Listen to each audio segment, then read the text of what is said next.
ou cesser. La suite dépend de l'État, des avocats ou des avocats de M. Sonko. Mobilisation populaire massive. Et par la démonstration renouvelée que le peuple n'acceptera pas de se laisser piétiner, que le peuple n'acceptera pas que ces élections aient lieu sans la participation de M. Sonko, et que le peuple sera prêt à tirer toutes les conséquences d'une violation de ses droits afin de se faire respecter.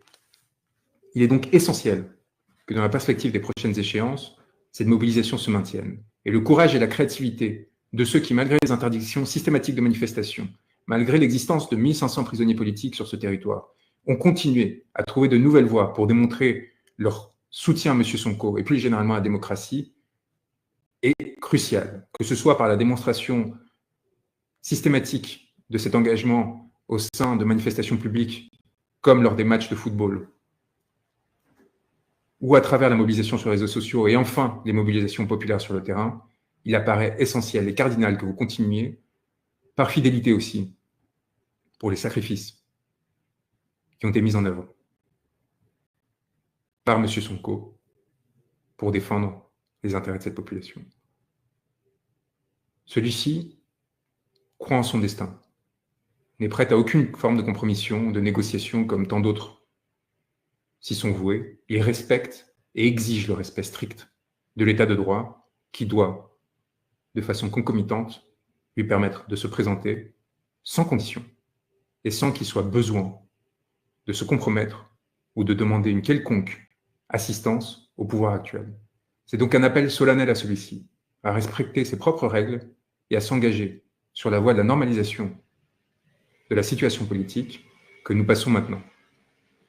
Nous vous appelons, Sénégalais, à protéger l'ensemble des personnes qui se sont engagées pour vous défendre, vous, vos intérêts et votre dignité, à vous assurer qu'ils ne seront pas touchés, à vous assurer que nul main ne pourra venir sur eux pour les atteindre et les affecter.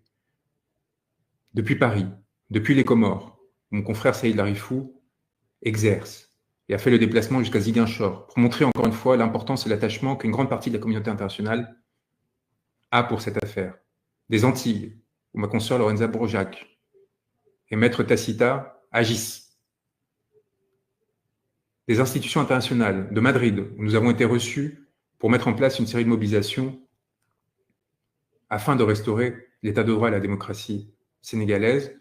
Nous vous assurons que nous resterons à vos côtés et que nous continuerons à nous battre pour peu que vous aussi, vous restiez mobilisés.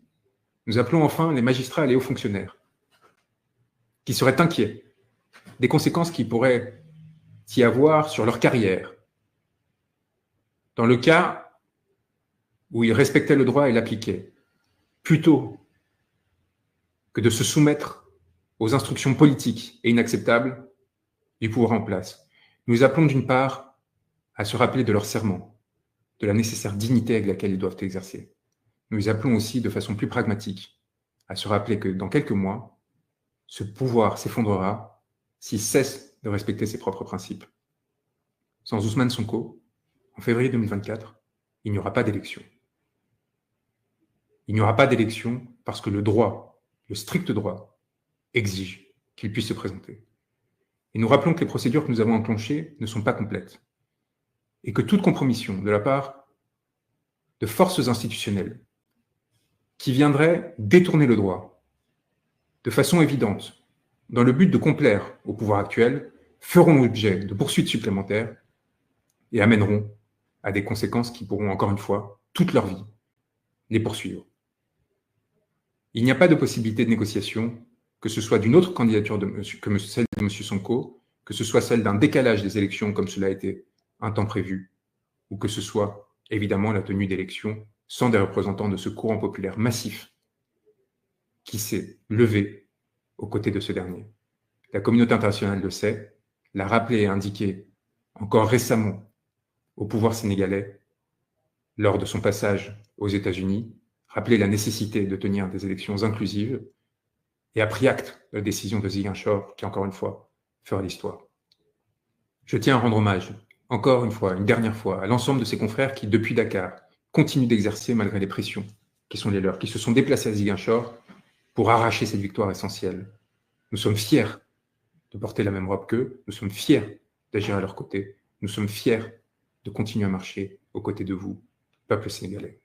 Je vous remercie pour votre engagement, je vous dis que cette victoire est vôtre et qu'il faudra maintenant la confirmer, que ce sera une affaire de quelques jours, que nous irons demander dès obtention de la décision les formulaires de parrainage au sein de la direction générale des élections et que nous continuerons à nous battre en mettant en place l'ensemble des procédures judiciaires, mais aussi politiques nécessaires aux fins du respect du droit de M. Sonko.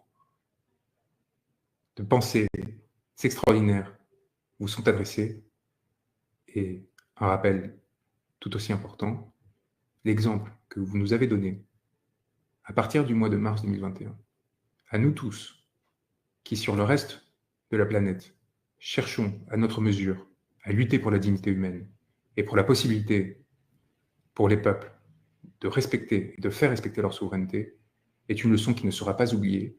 Vous êtes à quelques pas de la victoire, d'une victoire qui démontrera qu'à travers le droit, qu'à travers la paix, il est possible de changer le destin de millions d'êtres humains. Nous vous engageons à ne rien lâcher. réew mi bañ naa dootuñu nangu kenn jaay nu réew mi bañ naa